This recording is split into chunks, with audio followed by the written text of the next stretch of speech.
कुछ लोग जो हैं वो सोचते हैं कि जो स्टॉपेज किया हमने, जो रुक गए हम, वो सही मायने में गलत था, वो गलत था। हाँ, नहीं रुकना चाहिए। युद्ध अंतिम उपाय होता है शांति का। अगर हम चाहते हैं कि युद्ध ना हो तो युद्ध के लिए तैयार रहना पड़ता है। लोग पी जाते समंदर खारा ना होता तो। अगर युद्ध इतना ही खराब था तो बांसुरी बजाने वाले कृष्ण कन्हैया कभी महाभारत होने नहीं देते। कुछ होते हैं यहाँ पे युद्ध रहना, हर भगवान को देखिएगा शांति के प्रतीक हैं, लेकिन सबके पास अपना हथियार है। करुणा से भरे हमारे बजरंग बली, लेकिन गदा साथ में रखते हैं, करुणा से भरे हुए, क्या नहीं मांगने पे देते हैं यहाँ पे।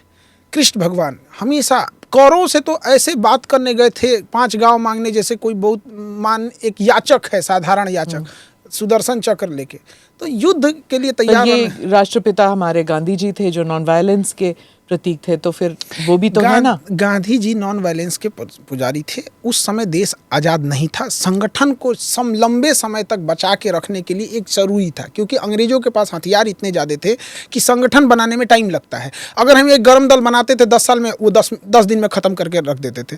जब लाशें गिरती थी तो लोगों का मोटिवेशन गिर जाता था। तो गांधी ने उस समय एक रास्ता निकाला कि अंग्रेजों के खिलाफ लड़ना भी है, संगठन भी मजबूत बना के रखना है, और साथ ही साथ क्या करना है, मोटिवेशन भी बना के रखना है। तो गांधी जी संगठित करते थे। इसी कांग्रेस से तो सुभाष चंद्र बोस निकले थे, सुब्रह में तो नरम दल वाले थे, गरम दल थे। ये तो गांधी की दूरदर्शिता थी कि हमारा आंदोलन जिंदा रहेगा लंबे समय तक के लिए। वरना भगत सिंह की कौन इज्जत नहीं करता है, क्या सुभाष चंद्र की इज्जत कौन नहीं करता है, चंद्रशेखर आजाद जी की इज्जत कौन नहीं करता है। लेकिन गरम दल को दबाना आसान होता है, और एक कोई इंसान जाता है तो कई लोग उससे प्रेरित होकर और आते हैं, और उससे कई गुना ज़्यादा लोग थोड़ा सा कतराने लगते हैं। तो गांधी को रास्ता था। और दूसरा ये था कि अंग्रेजों को मारना था। तो जब कोई मरीज बीमार होता है तो उसे टैबलेट भी दिया जाता है, इंजेक्शन भी दिया जाता है। तो भगत सिंह इंजेक्शन थे, गांधी जी टैबलेट थे। दोनों नोट पे तो गांधी जी का ही फेस आता है ना। लंबा समय इसमें किसी को लगता है कि गांधी का नहीं होना चाहिए, किसी को लगता है गांधी का होना चाहिए, लेकिन एक आंदोलन को 40 साल तक खींचने वाला इंसान था। हाँ। एक इतना लंबा कार्यकाल किसका था? हाँ। लंबे समय तक खींचा था उस इंसान ने। देश जब आज़ाद हो रहा था तो नोआखली के दंगों को शांत कर रहे थे। सबने अपने अपने हिसाब से कुछ ना कुछ पद जरूर लिया। यहाँ तक तो इस बात का हो गया कि सरदार पटेल को गृह मंत्री, प्रधानमंत्री मिलना चाहिए। हाँ।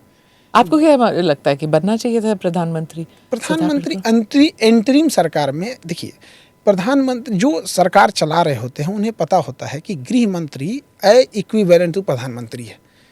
गृह मंत्रालय के पास सारा होम चीज की पावर रहती है वहाँ पे। इलेक्शन होता है इंडिया में 1951 में, और सरदार पटेल जी की आकस्मिक मृत्यु होती है 1950 में। तो फिर कैसे बना सकते हैं जब आप कोई इंसान इलेक्शन से पहले ही मर जाते हैं? तो अब कुछ लोग का कहना है कि नहीं, जो एंट्रीम गवर्नमेंट थी 3 साल की ना, उसमें क्या कर लेते? लॉर्ड माउंटबेटन बैठा हुआ था, आपका सेनापति नहीं था, आप प्रधानमंत्री बन के ही क्या कर लेते? जब सेनापति आपके जनरल बूचर था सेनापति, 1948 की लड़ाई में क्या हुआ? जनरल बूचर ने सेना ही नहीं भेजा, तो क्या कर लेते? तो बस ये है कि हम किसी को पसंद करते हैं, उसके अंध में हम किसी को गाली दे देंगे। ये नहीं तो हमें सरदार पटेल और जवाहरलाल नेहरू में, हम अभी भी कहते हैं कि जितना योग्यता और दूरदर्शिता सरदार पटेल में थी, बहुत अतुलनीय थी।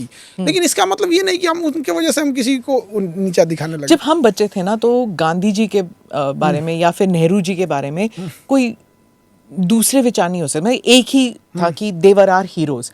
लेकिन आजकल बच्चे जो हैं वो बहस करते हैं कि, और वो पढ़ते हैं, सुनते हैं कि इनके भी नेगेटिव व्यूज़ थे जो इन्होंने किया या नेहरू जी ने किया। चाइना के प्रति जो नरम व्यवहार था नेहरू का, वो गलत था। तो अब जो है डिबेट वगैरह होता है, तो बच्चे आजकल की जनरेशन जो 4 बजे अपना 1.5 GB डाटा खत्म कर देते हैं। ये जनरेशन की बात करते हैं। जो हफ्ते में कोई काम नहीं करते हैं, फिर भी संडे को आराम देखते रहते हैं। हाँ, संडे को भी आराम करते हैं। मतलब हफ्ते में कोई काम नहीं करना है, संडे को भी आराम करना है, रेस्ट डे। ये जनरेशन जो आज अपने मुखिया के खिलाफ आवाज नहीं उठाता, आज का जनरेशन, इसके सामने एक नॉर्मल 2 कौड़ी का ठेकेदार घटिया मसाला डाल के नालियां बना देता है जिसका ढक्कन टूट जाता है। ये उसके खिलाफ आवाज न उठाने वाली जनरेशन गांधी पे आवाज उठाती है, जो गुलामी में महारानी से लड़ गया था, जो अपने विधायक से नहीं लड़ सकता है, बिना पैसा खिलाए प्रधानमंत्री आवास योजना से घर नहीं बनवा सकता है, वो आवाज़ उठाता है गांधी सही थे या गलत थे। ये तो बात हो गया। मोबाइल आ गया है, 2 लाइन लिख दो, किसी को खराबी है क्या है। Do subscribe to the ANI Clips channel to get shorter versions of this podcast. Click here to watch the full episode.